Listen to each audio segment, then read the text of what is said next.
Motorcycle রাইডারদের শেখানো যে অভিজ্ঞতাটা আমার কোন স্কিলগুলো আমার আছে প্রথম দিনে আমি 3 জন স্টুডেন্ট যখন পাই সেদিন থেকে আমার আইডিয়াটা জেনারেট হলো।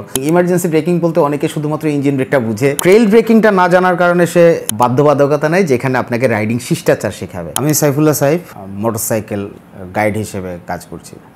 মোটরসাইকেল রাইডার এডুকেশন এবং ট্রেনিং সিস্টেমটা এস্টাবলিশ করার চেষ্টা করছি। তো আমার মতে মোটরসাইকেল দুর্ঘটনাটা হয়ে থাকে রাইডিং অজ্ঞতার কারণে। আমরা সাধারণত মোটরসাইকেল রাইডিং যখন শিখি খুব স্বাভাবিক একটা প্রক্রিয়া, আত্মীয় স্বজন বন্ধুবান্ধব বা নিজের বড় ভাই তাদের কাছ থেকে মোটরসাইকেলের একেবারে বেসিক যে স্কিলগুলো, সোজা চালানো, টার্ন করা, ব্রেক করা, গিয়ার চেঞ্জ করা, এইসব বিষয়গুলো আমরা শিখে থাকি।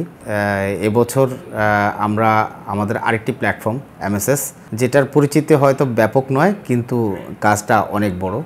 তা MSSটা মূলত বাংলাদেশের সবচেয়ে বড় motorcycle riding skill sharing platform smart rider.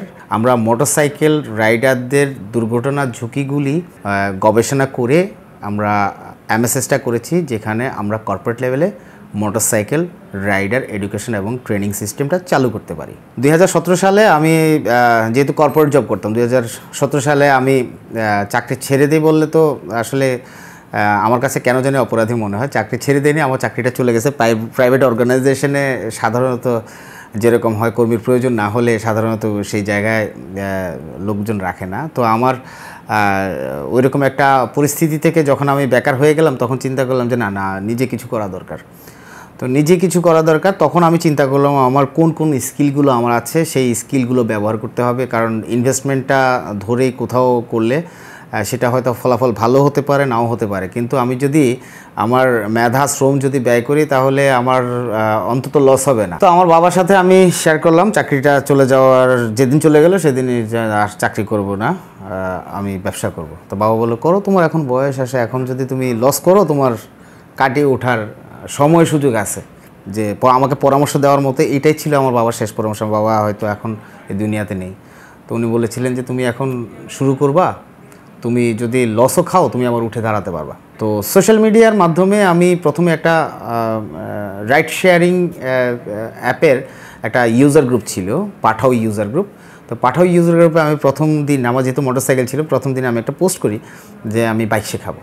প্রথম দিনে আমি 3 জন স্টুডেন্ট যখন পাই সেদিন থেকে আমার আইডিয়াটা জেনারেট হলো যে পাঠাওতে যেহেতু মানুষ শহরের এক প্রান্ত থেকে অন্য প্রান্তে ছুটে চলতে মানুষ মোটরসাইকেলটা ব্যবহার করতে চায়, তাহলে যদি শেখার সুযোগ পায় অবশ্যই মোটরসাইকেল চালাবে। কিন্তু সেই সময় বাংলাদেশের সর্বপ্রথম স্মার্ট রাইডার দিয়ে আমি আমার একটা প্ল্যাটফর্মের মাধ্যমে মোটরসাইকেল রাইডিং শেখানো শুরু করি। সেই প্ল্যাটফর্মের মাধ্যমে 10,000-এর অধিক মানুষ আমার কাছ থেকে সরাসরি প্রশিক্ষণ নিয়েছেন। মানে এই 10,000 মোটরসাইকেল রাইডারদের শেখানো যে অভিজ্ঞতাটা, সেই অভিজ্ঞতাটা এখন আমি MSS-এ কাজে লাগাচ্ছি। বাইক চালানো শেখা, ড্রাইভিং শেখা, এই জায়গাটা আমি একটু সংশোধন করতে চাই। আমরা হচ্ছে যে রাইডিং স্কিল শেয়ার করি। আমি যে স্কিলটা আমি জানি সেটা আমি আপনার সাথে শেয়ার করছি।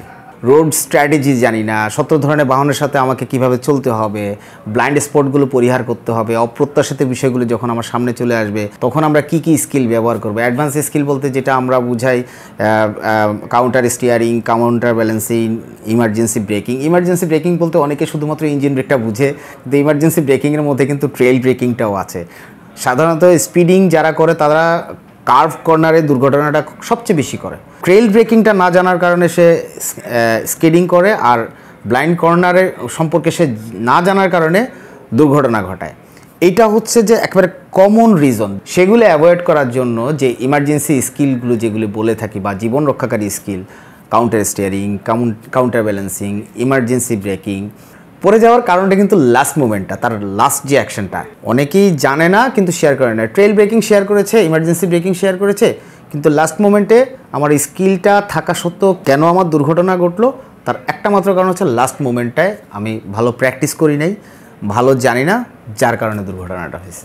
মূল গ্যাপটা হচ্ছে আমাদের দেশে মোটরসাইকেল রাইডার এডুকেশন এবং ট্রেনিং সিস্টেমের বাধ্যবাধকতা নাই যেখানে আপনাকে রাইডিং শিষ্টাচার শেখাবে। এখন রাইডিং শিষ্টাচারের মধ্যে রাইডিং পোস্টার হতে পারে, তারপরে আপনার রোড সাইন মেনে চলা, তারপর হচ্ছে যে ফুটপাতে বাইক না চালানো, রেল ক্রসটাকে সিগন্যাল থাকা অবস্থায় ক্রস না করা, তারপরে ব্লাইন্ড জোনে না থাকা, এইসব বিষয়গুলো যখন একজন রাইডার শিখবে, সে আমাদের ঢাকা সিটির স্পিড লিমিটটা যতটুকু আমি জানি, আমার যদি ভুল না হয়, মানে কতটুকু সেফ স্পিড, সেটা আমি পাঠাওতে যখন আমি পাঠাও নিয়ে গবেষণা করছি 45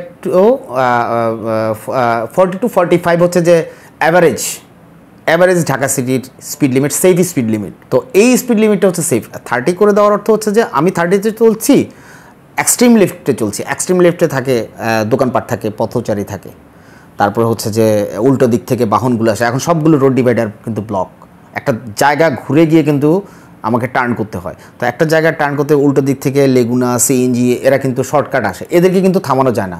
একটা রিক্সাওয়ালাকে কিন্তু থামানো যায় না, একটা সাইকেল যে চালায় তাকে কিন্তু আইন প্রয়োগ করা যায় না, ইচ্ছা করলেও অনেক সময় প্রয়োগ করা যায় না। তো সেই জায়গাটা এক্সট্রিম লেফটে একটা ঝুঁকি চলে আসবে, সে সেকেন্ড লেন বা একেবারে রাইট লেনে কিন্তু চলতে পারবে না।